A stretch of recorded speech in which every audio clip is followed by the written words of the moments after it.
Bismillahirrahmanirrahim. Assalamu alaikum. This is the course of Biostatistics and lecture number 8 on our YouTube channel Nectar Vision at B. I am really hoping that you have already subscribed our channel and looking all our videos. Today our topic of discussion is on geometric mean, both when our data set is in the form of group and ungroup. हम central tendency की 3 Myers देख चुके हैं। ये central tendency की चौथी mayor है geometric mean. अब हमें अंदाज़ा है कि ग्रुप और अनग्रुप में क्या डिफरेंस होता है। ग्रुप डाटा ऐसी नेचर का डाटा सेट है जिसमें ग्रुप्स बने हुए हैं, क्लास लिमिट्स हैं या क्लास बाउंड्रीज़ की फॉर्म में हमें वैल्यूज़ गिवन है और उनकी साथ में फ्रीक्वेंसी भी बताई गई है। अनग्रुप में नाइदर एक्स वैल्यूज़ जो हैं वो ग्रुप्स की फॉर्म में होती हैं और ना ही उनकी फ्रीक्वेंसी होती है।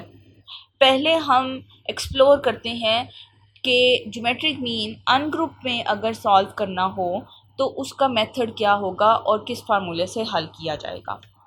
ज्योमेट्रिक मीन होता क्या है, इसकी डेफिनेशन पढ़ती हूँ।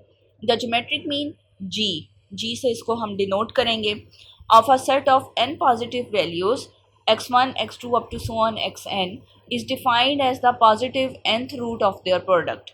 हमारे पास x की वैल्यूज़ का पॉजिटिव प्रोडक्ट ले लेंगे, इनको मल्टीप्लाई करेंगे और जितनी वैल्यूज़ हैं उतना आपने nth प्रोडक्ट लेना है।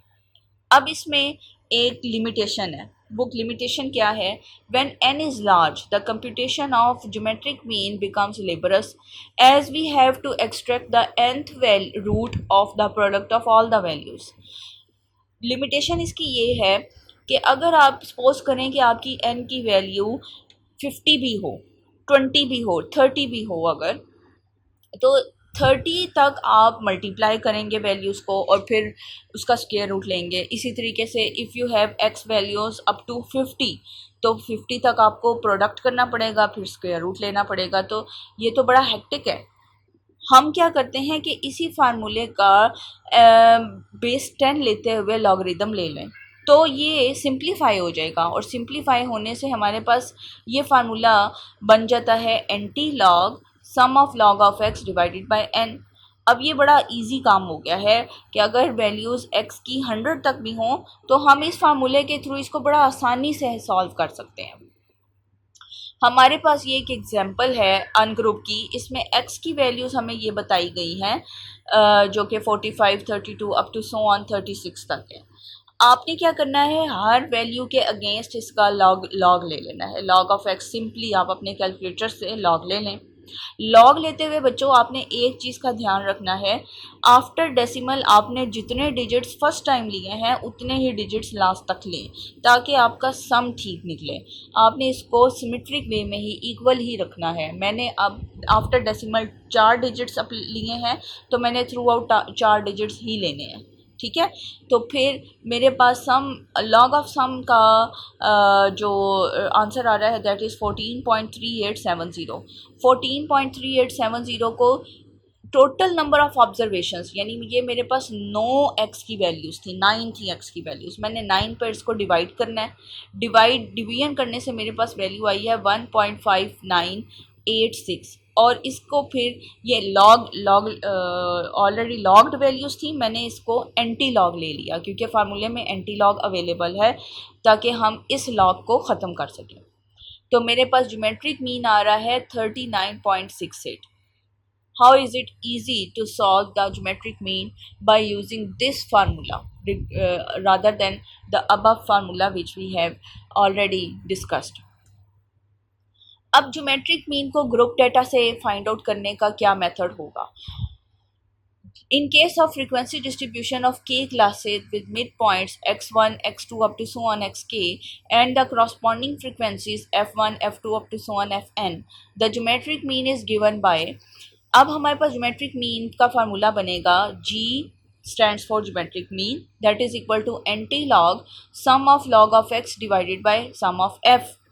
अब मैंने यहाँ पे सारी मेरे पास ग्रुप्स अवेलेबल हैं, क्लास लिमिट्स हैं, जिसमें लोअर लिमिट स्टार्टिंग की है 30.0 और एंड पॉइंट अपर लिमिट इसकी आ रही है 32.9 और ये लास्ट पे आ रहा है 42.0 से 44.9 तक, along with corresponding frequencies 2, 4, 14, 8, 2।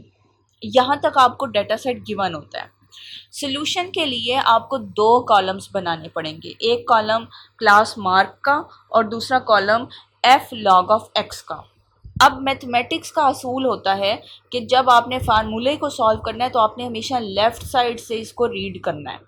Read करने से आपके पास जो पहली टर्म आ रही है that is F log of x, तो आपको पता लग गया कि एक्स के ऊपर लॉग ऑफ एक्स अप्लाई करना है, तो सबसे पहले एक्स निकालना होगा और एक्स का कॉलम जो है वो क्लास मार्क के नाम से मैंने बनाया है।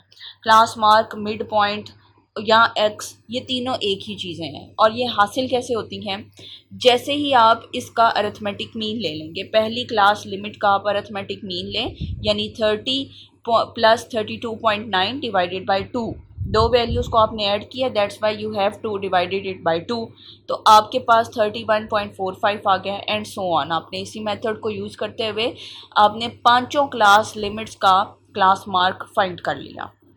अब आपने F log of x apply करना है। एफ लॉग ऑफ एक्स का मतलब ये है कि आपने हर क्लास मार्क की करस्पॉन्डिंग जो फ्रीक्वेंसी थी उसके साथ उसे मल्टीप्लाई करना है, यानी पहली जिस तरह से हमारे पास फ्रीक्वेंसी 2 है और क्लास मार्क की पहली वैल्यू है 31.45, इन दोनों को मल्टीप्लाई करेंगे तो हमारे पास वैल्यू बन रही है 2.9952। इसी तरीके से नेक्स्ट एफ की वैल्यू है 4 और क्लास मार्क की वैल्यू है 34.45, इन दोनों को मल्टीप्लाई किया तो 6.1488 एंड सो ऑन। तो सम उसके बाद फार्मूले में है लास्ट पे, यानी आपने न्यूमरेटर का ये जो कॉलम प्रिपेयर किया है इसका सम ले लेना है, सारी वैल्यूज़ को इस कॉलम को ऐड अप कर देना है और ये बराबर हो जाएगा 47.3042, ठीक है। और डिवाइज़र में सम ऑफ एफ है, सम ऑफ एफ आप जानते हैं कि फ्रीक्वेंसी के कॉलम को आपने ऐड अप कर देना है, तो ऐड किया तो मेरे पास सम ऑफ एफ बन रहा है 30। मैंने इन दोनों वैल्यूज़ को डिवाइड किया, ठीक है, 47.3042 डिवाइडेड बाई 30, आई गेट 1.5768 और इसका फिर मैं एंटी लॉग ले लूँगी। एंटी लॉग लेने से मेरे पास जो ज्योमेट्रिक मीन निकला है दैट इज़ 37.474। तो this is how we can find the geometric mean by using the group data set. That is the end of our today's lecture. If you have any sort of query, kindly put your query in the comment box. Plus, students, please give us the feedback. What are your observations regarding our all the videos that is uploaded on our YouTube channel? Please do subscribe as well and like our videos. Press the bell icon to get the latest notifications. Thank you, students. Allah Hafiz.